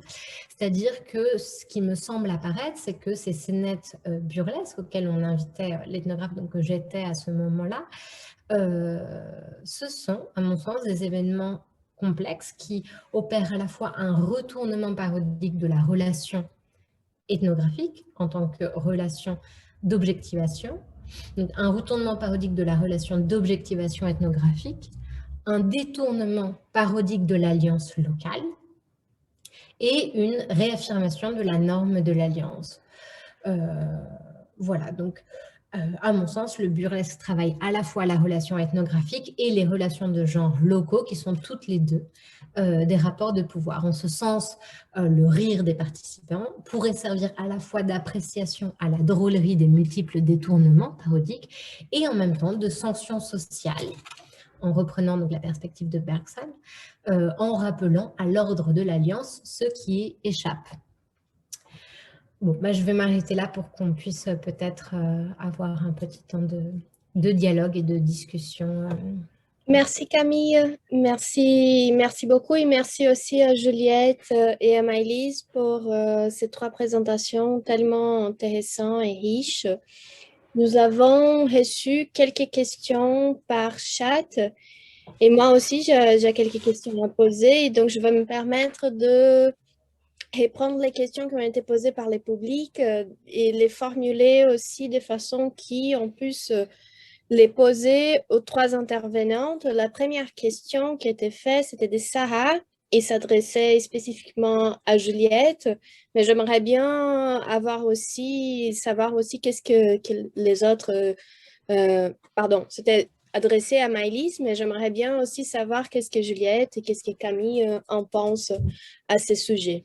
Donc, Sarah, elle demande en question plutôt méthodologique, elle demande comment Maëlys a négocié sa place au sein de cette association. Elle a une réflexion sur sa positionnalité. Exemple, femme blanche européenne ou lue comme blanche et pourquoi Iquitos et pas une autre ville. Donc, j'aimerais bien savoir du côté de Juliette et de Camille, comment avez-vous négocié votre présence dans votre terrain et comment avez-vous réfléchi sur votre propre positionnalité, comment vous êtes élu à ce terrain et aussi, en enchaînant avec une autre question qui c'était en question de Ève. Un moment, je vais la lire. Au sujet de vos thématiques de recherche, comment vous sont-elles venues? Se sont-elles imposées à vous? Ça veut dire comment vous avez rencontré vos sujets de recherche? Je pense que c'est quelque chose qui peut être intéressant aussi d'être clarifié dans les 3 cas, dans les 3 présentations. Sarah, elle demande aussi à Juliette si vous pouvez l'envoyer et si vous pouvez envoyer sur les chats, ça serait très bien. Des références bibliographiques au sujet de la métissage et du processus de blanchissement. Sarah, elle avait aussi une remarque à Juliette dans le sens que elle dit, je vais lire, un commentaire et pas en question pour élargir le débat. On peut réfléchir également à l'inverse. Les hommes cis, blancs, européens, prédateurs, fétichistes qui vont à la recherche des femmes dans les Amériques pour satisfaire à leurs imaginaires coloniaux et les rapports de pouvoir existants dans ce type de relations, des échanges économico-sexuels notamment. Et pas uniquement dans les Amériques, mais en France également, quand on fait objet de ce type de fétichisme hors du travail du sexe. Donc, aussi en mise en contexte plus large. Et moi, de mon côté, j'aimerais bien provoquer Camille à parler un peu plus sur les relations de genre par rapport à son objet et surtout à partir de l'intervention de Juliette, qui me semble assez riche par rapport à une possibilité de dialogue avec ton intervention, Camille, au niveau de est-ce que ce genre de blagues, est-ce que ce genre de farce, il ne représente pas quelque chose de transgressif? Ça veut dire un homme vieux avec une jeune femme blanche étrangère et tout ce que la jeune femme blanche étrangère peut signifier à l'intérieur de ce contexte. Je pense que ce serait intéressant si on pouvait creuser un peu dans ce sujet. Donc, je vous laisse répondre. Si tu veux commencer, Maëlys. Merci beaucoup pour ces questions. Je vais peut-être expliquer comment j'étais amenée à travailler sur cette thématique. Après, vous expliquer ma position sur le terrain. En fait, la première fois que j'ai visité le Pérou, je crois que c'était en 2014, c'était pas du tout dans un contexte ethnographique. J'étais volontaire dans une association de protection de l'environnement en Amazonie péruvienne, pour celles qui connaissent, à Moyobamba. Et quand je suis arrivée à Lima, la première chose alors je parlais pas un mot d'espagnol quand je suis arrivée au Pérou, mais en fait, je comprenais pas les réactions qu'on avait quand je parlais d'Amazonie, et au fur et à mesure que mon niveau d'espagnol est devenu suffisant, j'ai compris en fait les réactions. À chaque fois que je disais « Ah, je vais en Amazonie », on me disait « Ah oui, les filles là-bas, elles sont chaudes ». Et donc, c'est comme ça que j'ai commencé à avoir à m'interroger en fait sur le mythe de l'hypersexualité des femmes en Amazonie. Et cette question a entraîné après une autre. Et dans l'association, on me parlait souvent du tourisme sexuel, à Iquitos. Et c'est vrai que quand on touche au thème de la sexualité en Amazonie, il y a toujours... Iquitos, c'est un vrai fantasme, c'est l'ailleurs. Alors, je ne l'ai pas expliqué dans la communication, mais c'est seulement accessible par avion et par bateau. C'est vraiment, on dit souvent, c'est une île au milieu d'un océan vert. Donc, il y a tout un fantasme autour de cette ville. Et c'est pour ça que quand j'ai voulu commencer ma thèse, pour moi, il y a eu une sorte d'évidence au fait que je voulais travailler sur la sexualité à Iquitos, et en particulier sur cette relation entre touristes et iquiteñas. Et donc, je suis arrivée à Iquitos pour ma thèse sans connaître vraiment ce terrain. Je connaissais Moyobamba, Tarapoto, mais pas Iquitos. Et rapidement, en ethnographiant des événements, je suis allée à la marche de l'orgueil des communautés LGBT, ou des événements comme ça. En fait, l'association Sarita Colonia était présente, et donc je les ai contactés sur Facebook. Et ça a été très compliqué de négocier ma place parce qu'il était question d'argent.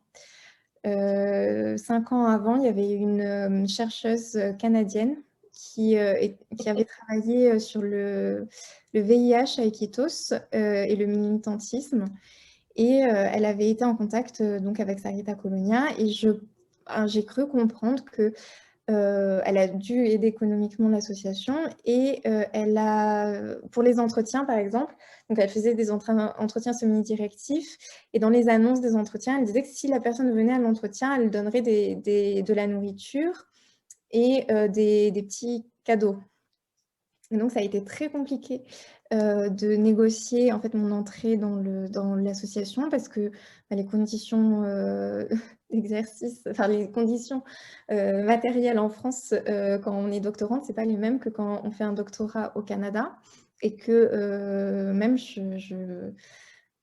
l'argent, ça implique, mettre l'argent en plus dans cette relation, ça impliquait c'était compliqué pour moi. Et il faut savoir que les travailleuses du sexe, elles négocient très bien. Elles ont un rapport à l'argent.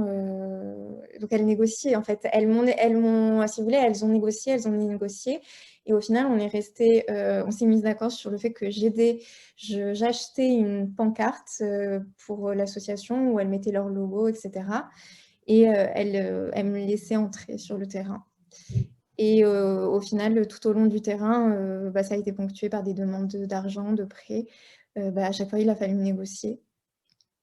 Et donc, ma place en tant que jeune femme blanche, je vous laisse imaginer. Je ne vais pas prendre plus de temps pour les autres intervenantes. Mais bon, voilà, déjà quelques éléments de réponse. Merci Maëlys. Oui, c'est intéressant. On va écouter Juliette, on va voir qu'est-ce qu'elle a à dire après sur ce sujet, parce que je pense que c'est les débats que c'est les plus intéressants. Juliette, si tu peux ajouter ton grain de sel.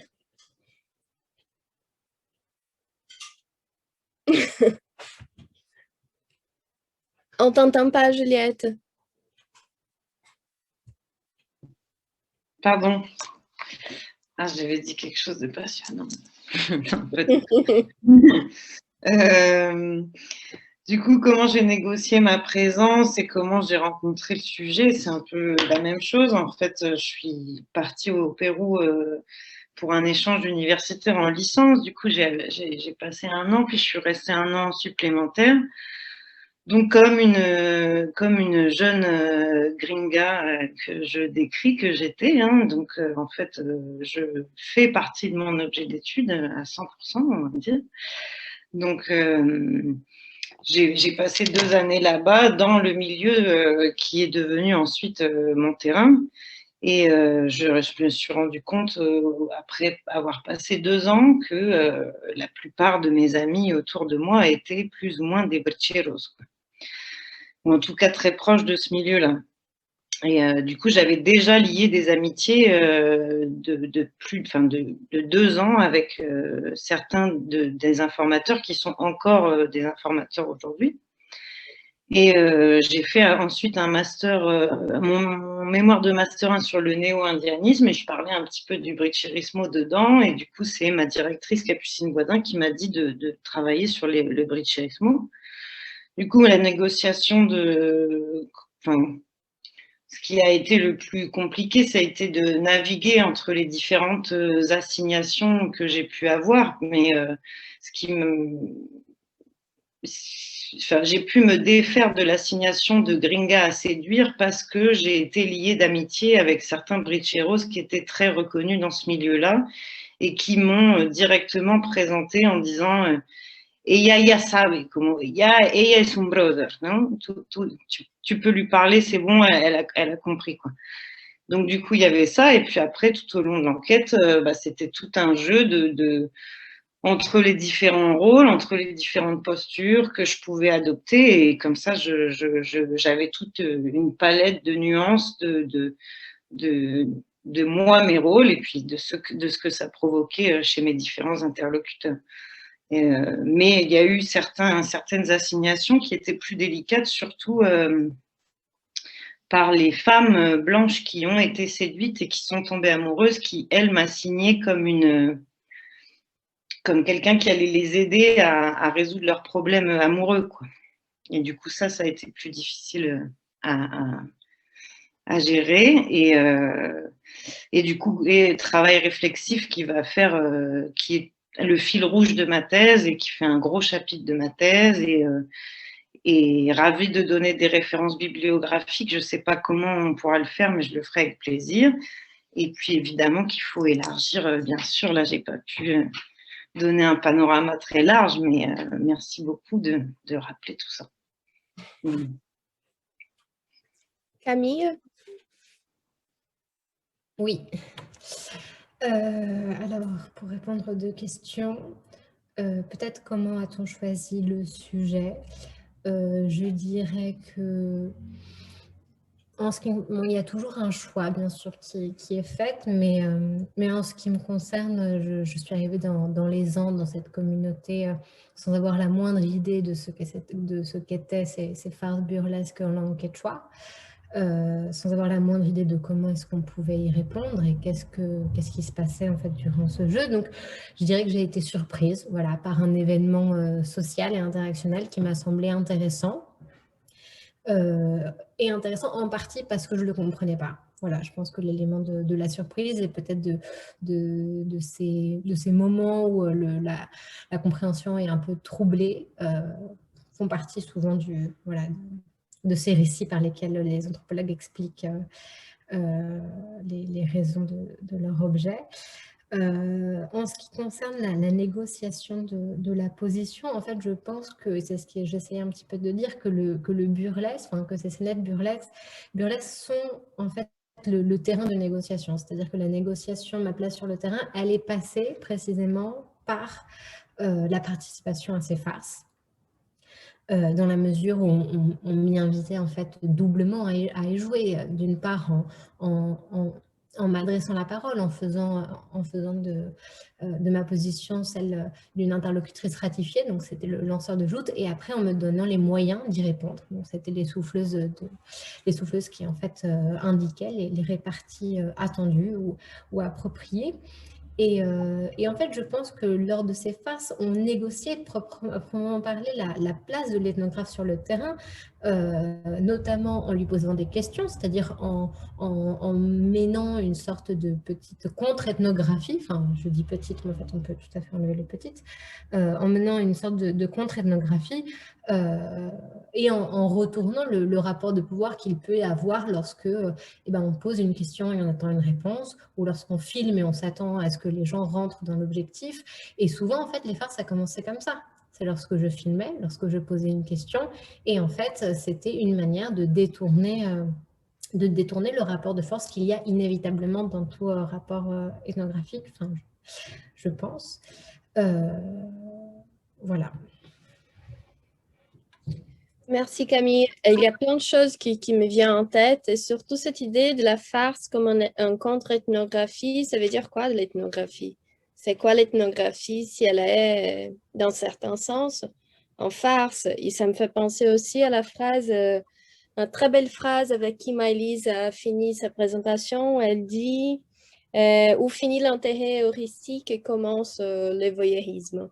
Et je pense que vos trois présentations, elles mettent en question exactement les enjeux politiques au niveau des relations de pouvoir par rapport aux genres qu'il peut y avoir à l'intérieur d'un contexte ethnographique, disons, qui suivent toujours un modèle classique. Ça veut dire que ce sont des chercheurs et des chercheuses qui viennent du Nord, qui viennent de la France, qui font des recherches en Amérique du Sud. Et une autre question qui me semble très intéressante aussi, que j'ai réfléchi au long de vos présentations, c'est le fait que qu'est-ce qui voyage mieux, disons, c'est la couleur ou la race ou l'ethnicité ou le genre. Parce que le genre, il peut, disons, on ne va pas s'adapter de la même façon. On ne sera pas une femme comme une femme péruvienne, une femme d'Iquitos ou une femme des Andes. On sera, vous êtes des femmes européennes, des femmes blanches. Et ça s'impose dans les relations en tant, comme ce que Camille vient de le dire, en tant qu'une relation de pouvoir à être renversée soit par des paiements, soit par des négociations, comme des travailleuses du sexe, qui Maëlys a bien expliqué, soit par la séduction, comme les cas de Juliette, ou soit par la farce, comme les cas de Camille. Et bon, voilà, il me semble très intéressant. Est-ce que vous avez d'autres choses à ajouter sur cette question d'inversion, disons? Maëlys, Juliette, Camille, ou Tania, Anna? Wow. Oui. Moi, je trouve ça vraiment super bien de poser la question comme ça. Qu'est-ce qui voyage le mieux? Ça me parle vraiment beaucoup. Je trouve ça super. Enfin, c'est vraiment quelque chose auquel je réfléchis beaucoup. Qu'est-ce qui perdure? Qu'est-ce qui s'ajuste? Qu'est-ce qui se transforme? Et quelles sont les circonstances qui permettent cette transformation, quoi.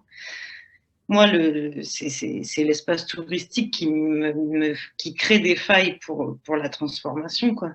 Mais en tout cas, je trouve que c'est une très bonne façon de poser la question. Et sinon, je trouve ça super intéressant parce que je réfléchis en même temps que si moi, j'ai pu aussi entrer sur le terrain aussi bien, c'est surtout par rapport au travail de Camille, c'est aussi par rapport à des farces et des blagues, quoi. C'est-à-dire que vraiment, ça a été central aussi dans dans toute la négociation. Et ma place a été vraiment déterminée par blagues, quoi, beaucoup quand même. Voilà, donc c'est intéressant. Enfin, voilà. C'est tout ce que je voulais dire. Merci Juliette. Bon, on a toujours ce même problème. On accueille trop de travail intéressant et on finit pas par avoir assez de temps pour les débats. On va essayer de penser plus à ça lors de notre prochaine année de séminaire. Tania, est-ce que tu veux ajouter quelque chose ou est-ce qu'on conclut comme on a déjà presque 8 heures? Oui, je voulais juste finir par los pequeños anuncios. Oui. Anuncios parroquiales, como decimos en Perú, pero que no son parroquiales. En tout cas, merci beaucoup vraiment, Maëlys, Juliette, Camille, pour ces super merveilleuses interventions.